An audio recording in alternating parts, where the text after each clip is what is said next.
Hi, you all. The next story is by Penny. It is called My First Hospital Stay. Penny, wake up, sweetheart. Penny. Opening my eyes, I wondered why I was in Mom and Daddy's bed. My head hurt really, really bad. Even my eyes, when I turned them to look at Mama leaning over me. Smiling, she said, "You're sick, Penny, and Dr. Tillman has come to take a look at you." Back then, doctors often made house calls.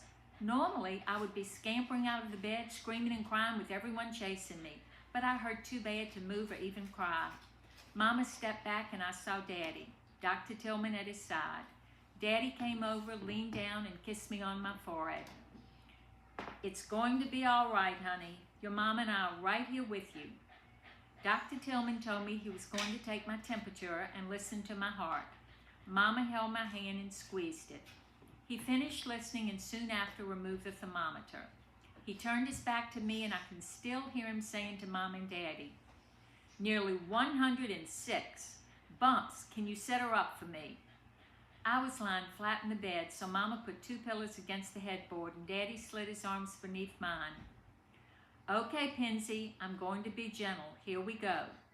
No sooner than he started, I let out a scream. Mom and Dr. Tillman crowded around him as he immediately stopped and asked, "What is it, honey?" I could barely get it out. The pain was so excruciating. "My head, Daddy. It felt like you put an axe through my head. Please don't move me again. Please, Mama, help." Tears were now flowing. Standing up, Daddy said, "Clifford," that was Dr. Tillman, "is this absolutely necessary? Look how much pain she's in, for God's sakes." He didn't hesitate. "I'm sorry, Bumps, it is, or I wouldn't ask you to do it.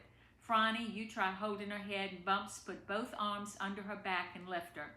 Penny, it will just be one lift. Quick." Daddy looked at Mama. I saw her pretty blue eyes filling up with water. I knew I had to be brave and muttered a teary, "Okay." It was a terrible, painful ordeal, but they got me sitting up.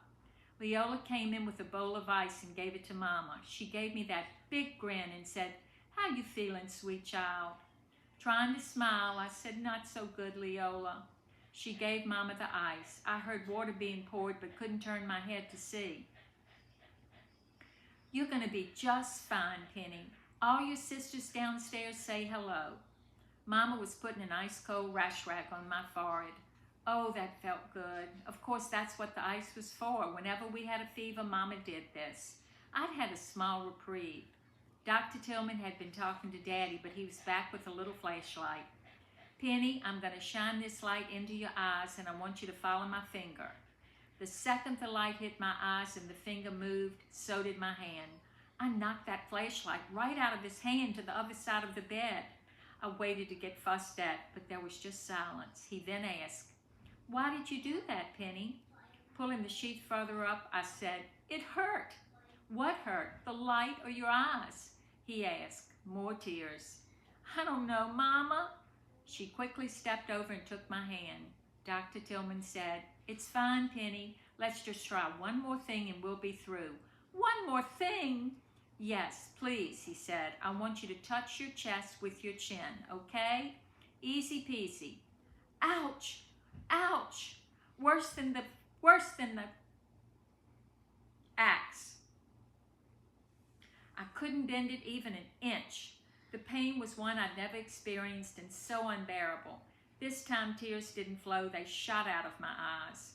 Dr. Tillman patted my arm, told me we were through, but my head was still pounding, splitting. Mom and Daddy both came over, gave me a kiss and tried to comfort me. Soon they all three gathered together and were whispering. Why wasn't he leaving? Go. No. They talked for a while. Then they came back. Mom and Daddy looked strange and Mama's nose was red. Dr. Tillman said, "Penny, I have a surprise for you." "For me, a surprise? What could it be?"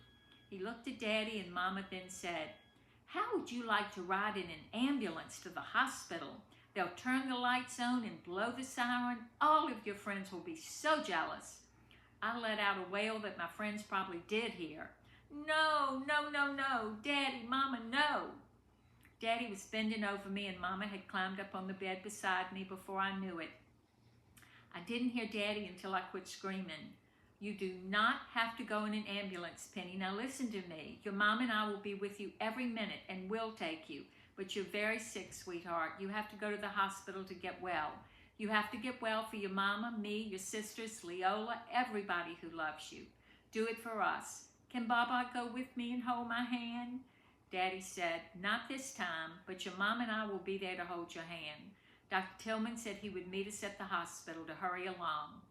Leola, Helen, Ann, and Baba were all lined up at the front door when Daddy carried me downstairs. Baba was crying and begging Mama to let her go with me. Mama told her no, and I could hear her sobs as Daddy headed for the car. I didn't understand why. I wouldn't be so scared if Baba was there.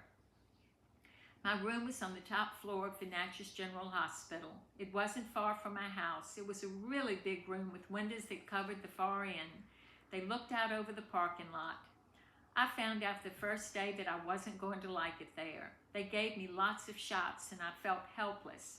They stuck needles in my arms to take blood and gave me yucky medicine.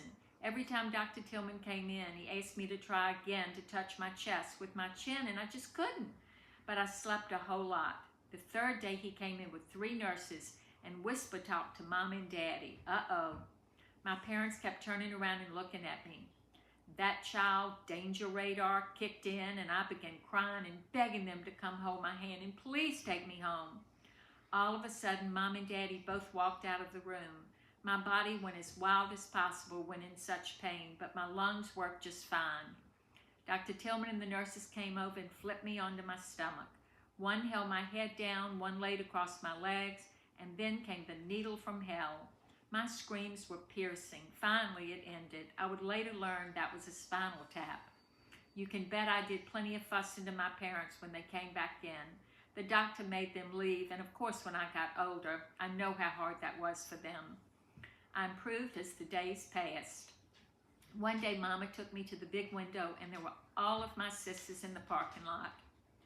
They were waving, and Baba was jumping all over the place.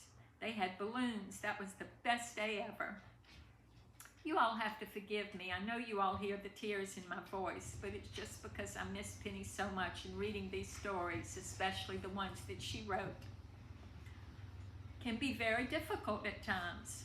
They bring a lot of joy, but they're also very sad times. Back to the story. That was the best day ever, seeing my sisters and all the balloons. Presents started arriving the second day I was there. Feeling so bad, Mama took them home for when I got to go back.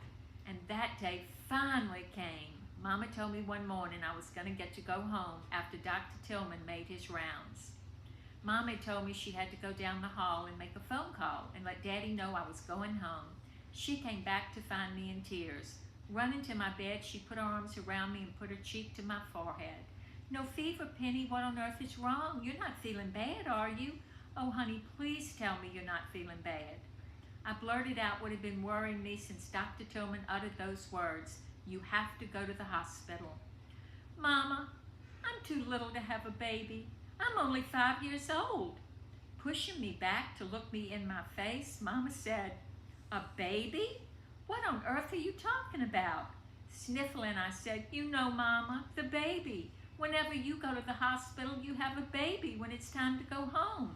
I don't want to have a baby, Mama. I'm too little. Can you have it for me instead? Pulling me close, she started laughing just as the nurse walked in. Good news, Miss Coleman. Dr. Tillman just called. He's tied up at the office, but he said Penny could go on home. Isn't that great, Penny? I hugged Mama even tighter and buried my face in, trembling. Asking if it was all right, Mama assured her I was, saying that was indeed wonderful news. She asked her to have someone call Daddy, and the nurse left, saying she would be back soon with the wheelchair. Not letting go, tears still flowing, Mama rested her chin on my head. Penny, now listen to me, sweetheart. No, you do not have to have a baby. Honey, you were here because you were sick, very sick, and that's all. No, baby Penny, I promise, okay?